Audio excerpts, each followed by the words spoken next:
Hello, BookTube, and welcome to another weekly reading vlog. So, I actually have very little to report on this week, so hopefully this will be a short video.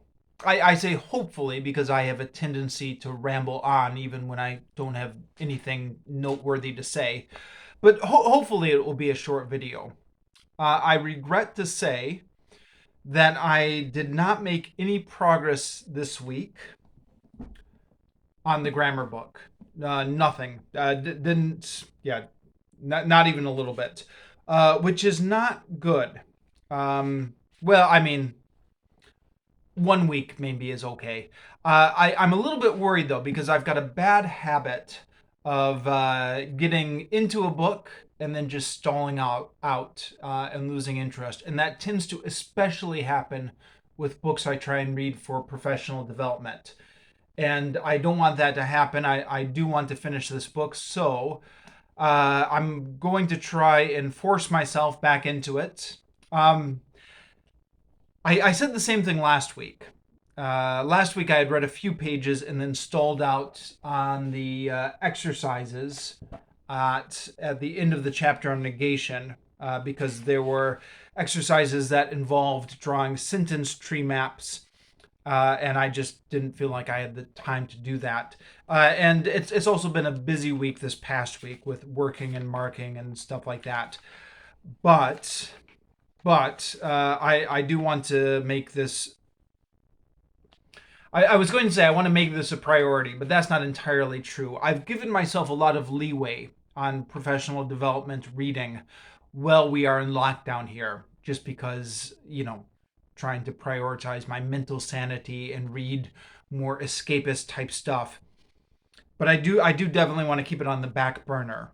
And then maybe once life resumes to normal here in Vietnam, and I'm out of the house and actually going to school every day, then I want to get back into it full on. But for now, I'm gonna try and get back into it this week.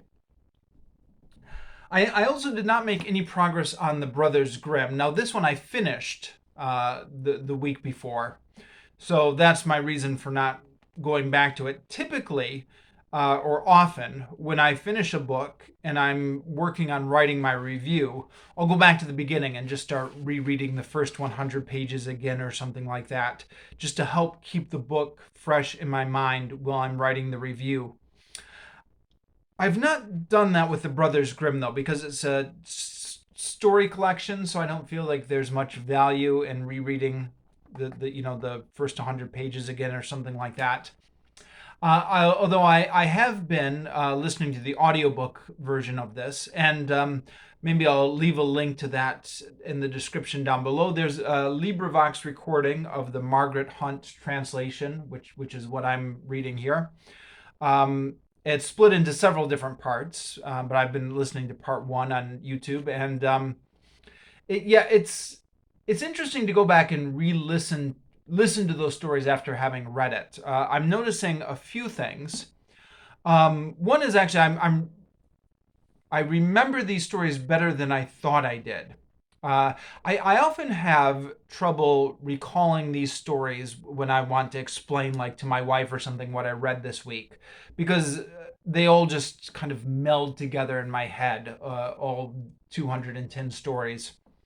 Um, so I don't have an active recall, but I think I do passively remember a lot of it because when I listen to the LibriVox recording, I'm like, oh yeah, I remember this story. I remember this plot line.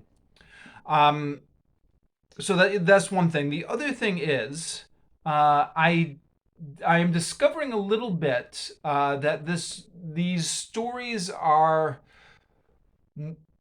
better written than I had given them credit for.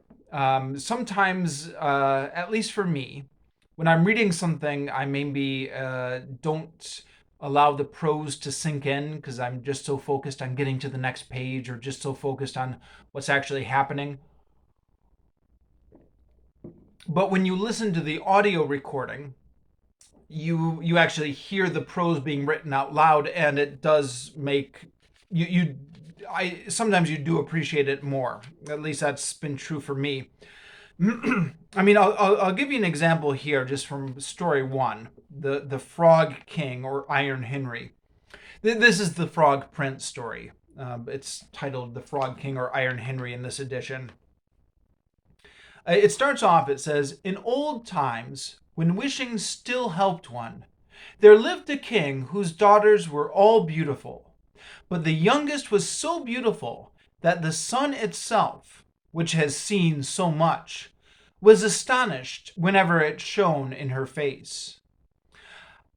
I don't know if I quite did that justice, but maybe you get the idea. There's a bit of an art here, a bit of a poetry almost behind some of these descriptions. Now, if memory serves, there are other stories in this volume which are either very sloppily told or very sloppily translated. But maybe my memory is playing me false. I don't know. Um, Certainly reading it through the first time, I had the impression that the narrator was getting quite lazy with some of the stories in the middle. But yeah, but be that as it may, no, I haven't read any of this. I haven't reread any of this book this week. I've just been listening to it. Um, Actually, that maybe brings me to a point. Part of the reason I'm stuck with this book and haven't moved on to another book is because there's this quirk I've developed over the years, which is writing a written review of everything I read. And over time, these written reviews have gotten longer and longer as I've gotten more and more into the habit of writing down every thought I had about a book, to the point where it feels like incomplete if I don't write down every tangential thought I had while reading the book, which has caused my written book reviews to become enormously long over the years. And I think I may look into changing the format of that maybe in the future, in the near future, for a variety of reasons. But the length of time it takes me to write them is one reason. Um, so I don't know. Look out for that change on the weblog sometime in the nearish future. I've got a couple that are half done at this point. This one among them. So I'm going to finish those off, and then I might just change format. Um, Boy, this is not turning out to be a short video at all, is it? I'm at 7 minutes, and I've only been talking about the books I haven't read this week. Sorry, I'm a rambler. I just ramble on and on. Okay, so the books I read this week, I finished the BFG. I read from page 120 to page 208, but I don't want to talk about it because I already gave a full review of this earlier this week. There's no point in talking about this anymore. I've already reviewed it. And then after the BFG, I picked up The Witches by Roald Dahl, and I read the whole thing, all 325 pages. But I don't want to talk about that because, when I finished a whole book in a week, uh, usually the point of these weekly reading vlogs is to check in as I'm reading a book. So my impressions up to page 50 or something like that. But if I read the whole book in 1 week, then I'll just save my thoughts on this for the full review, which hopefully should be coming out tomorrow or the next day or something like that, depending on my schedule, of course. I will say that I really liked it. So the books I read, I'm not going to talk about. It is 395 pages this week.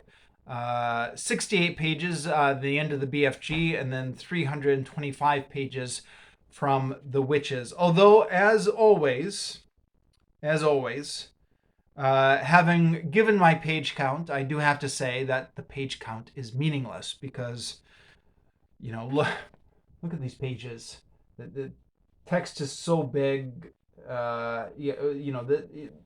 this kind of stylized big font is all the way through, but even the normal size font is quite large. And then you have pages like this,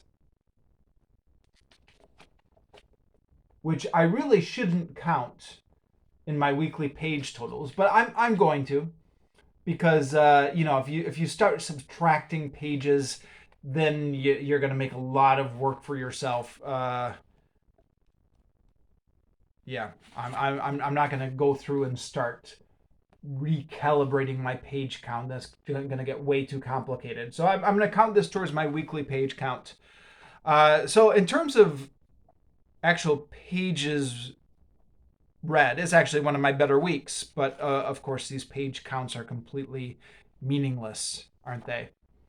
Yeah, this is what constitutes 2 pages here. But yeah, I did enjoy it. It was a reread. They were both rereads, but I'll try and come back with a review earlier this week, later this week. And I finally got a hold of some shaving blades and some shaving cream. Getting a hold of stuff is a bit hard during the coronavirus lockdown here in Ho Chi Minh City. I'm exaggerating a little bit. I probably could have gotten a hold of them earlier if I had made it a priority. But it's not like I could just walk out of the apartment anytime and go down to the local convenience store like I used to be able to, because all that access is restricted now. But my wife, who had wanted that beard gone for weeks now, ordered some stuff online, and we got them delivered, shaving cream and razors. And so I've gotten rid of the beard. And I don't think I'm going to regrow it again, although the lockdown shows no signs of ending anytime soon. But it's the novelty wore off, and then it just became a bit of an inconvenience. You always think to yourself, I'm going to save so much time by not shaving. And to a certain extent, I did save some time by not shaving. And shaving is a pain in the neck and stuff like that. But then that beard can get to be a pain in the neck, can't it? And the mustache kept getting into my food, and I kept having to trim it. But then it just seemed like it was more hassle to keep the mustache trimmed than it was to just shave everything off. So shaved everything off. The hair is just going to remain like it is until I get into a barber shop. I've actually never really been one for short hair, so this look is not completely out of the ordinary for me. I've had long, shaggy hair for much of my life, but in the past it's usually been by choice. Now I just assume get it trimmed if that was an option, but it's not an option. My wife has offered to cut my hair for me, and I said, nope, nope, nope. I've seen what your haircuts look like on our daughter. I'll just wait until the lockdown is over, whenever that ends up being. Okay, I've rambled on enough. I will see you next week, if not before.